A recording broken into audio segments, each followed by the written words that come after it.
ನನ್ನ ಫ್ರೆಂಡು ಇಲ್ಲ ಹೋಗೋಣ ಬಾ ಇವಾಗ ಹೋಗೋಣ ಇದು ಮತ್ತೆ ಸಿಗಂಗಿಲ್ಲ. ಆಕೆ ಹಠ ಮಾಡಿ ಕರ್ಕೊಂಡ್ ಬಂದೆ. ಹಠ ಅಂತಿಲ್ಲ ಸರ್, ಅಂದ್ರೆ ಮತ್ ಸಿಗಲ್ಲ ಇದು, ಹೋಗ್ ಬರೋಣ ಅಂತ ಅಂದಿದ್ಲು. ಮತ್ತೆ ನನಗೂ ಹೋಗೋದು ಅನ್ಸಿತ್ತು, ಅದಕ್ಕೆ ನಾನು ಇವ್ರ ಜೊತೆ ಜಾಯ್ನ್ ಆಗ್ಬಿಟ್ಟಿದ್ದೆ ಸರ್, ನಾನು ಬರ್ತೀನಿ ಅಂತ. ಹಿಂಗಾಗುತ್ತೆ ಅನ್ನೋದು ಕನ್ಸಲ್ಲೂ ಅನ್ಕೊಂಡಿರ್ಲಿಲ್ಲ ಸರ್, ಮನ್ಸಲ್ಲೂ ಅನ್ಕೊಂಡಿರ್ಲಿಲ್ಲ ಸರ್. ಈವನ್ ಯಾರು ಜೊತೆ ಮೇಲೆ ಬಹಳ ನಕ್ಕೊಂತ ಬಂದ್ರಿ, ಈಗ ಆಕಿದು ಬಾಡಿ ತಗೊಂಡ್ ಹೋಗೋ ಪರಿಸ್ಥಿತಿ ಬಂದೈತಿ ನಿಮ್ಗೆ. ಇದನ್ನ ಅನ್ಕೊಂಡಿರ್ಲಿಲ್ಲ ಸರ್.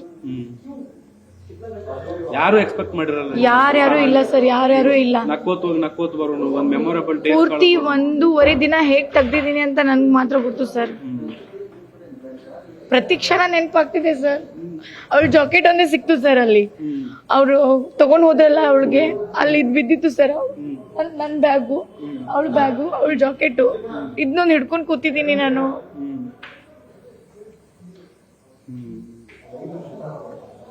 ಬಹಳ ಸಂಕಟ ಆಗತ್ತ ಜೊತೆಗೆ ಬಾಡಿ ತಗೊಂಡು ಹೋಗೋದು. ಅವಳ ಮದ್ವೆ ಇತ್ತು ಸರ್, ನೆಕ್ಸ್ಟ್ ಗಂಡು ಹುಡುಕ್ತಾ ಇದ್ರು ಅವರು. ಮೊನ್ನೆ ಕೂತಾಗ ಈ ಪ್ಲಾನ್ ಮಾಡೋ ಮುಂದೆ ಅವ್ರ ಪಪ್ಪ ಅಂದಿದ್ರು, ಹಿಂಗ್ ಡಾನ್ಸ್ ಮಾಡೋಣ ಅವಳ ಮದ್ವೆಗೆ, ಹಿಂಗಿರೋಣ ಹಂಗಿರೋಣ, ಶಾಪಿಂಗ್ ಮಾಡೋಣ ಅಂತ ಅವ್ರ ಅಕ್ಕ ಎಲ್ಲ ಅಂತಿದ್ರು. ನಾವೆಲ್ಲ ನಗ್ನಗ್ತಾ ಮಾತಾಡ್ತಿದ್ವಿ. ಇದೆಲ್ಲ ನೆನೆಸ್ಕೊಂಡ್ರೆ ತುಂಬಾ ಬೇಜಾರಾಗುತ್ತೆ ಸರ್. ಏನೇನೋ ಕನ್ಸ್ ಕಟ್ಕೊಂಡಿದ್ವಿ ಅವಳ ಮೇಲೆ ನಾವು. ನ್ಯೂಸ್ ಫಸ್ಟ್, ನಿರ್ಭೀತಿಯಿಂದ ನಿಮ್ಮ ಪರವಾಗಿ.